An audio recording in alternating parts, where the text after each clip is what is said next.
Good morning, everyone. I just wanted to talk a little bit about artificial intelligence in writing your report or writing anything for college. I'm not saying don't use it. You can use it. You could use it as a first draft, but it's just not that in depth, doesn't have that much detail.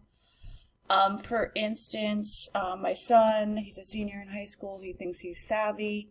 He's like, oh, I'll use it for an assignment. So just for giggles, I put it through a AI detector, which detects, how much is real and how much is fake.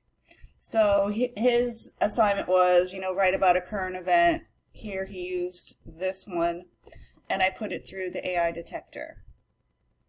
So it came up that about 9% of what he wrote was real. 91% was fake.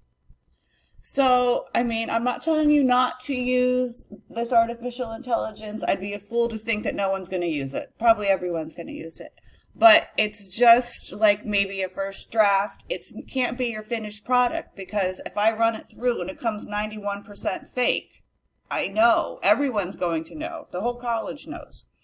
So I just wanted to let you know it's real, it's out there. These AI detectors are out there. They're accurate. I know things when you put it through artificial intelligence, it can come up 50 times, 50 different ways. And guess what? I put it through the detector 50 different ways, and it keeps on coming up fake. So, it's good to get ideas in your head, but you're going to have to do more research. You're going to have to do more digging. You're going to have to use sources. You're going to have to cite things. So, it's out there.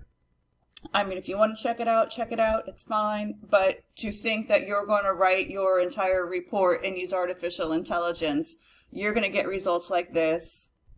Fake equals F. So, check it out if you want.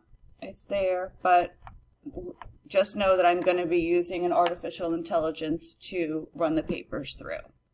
All right, everyone.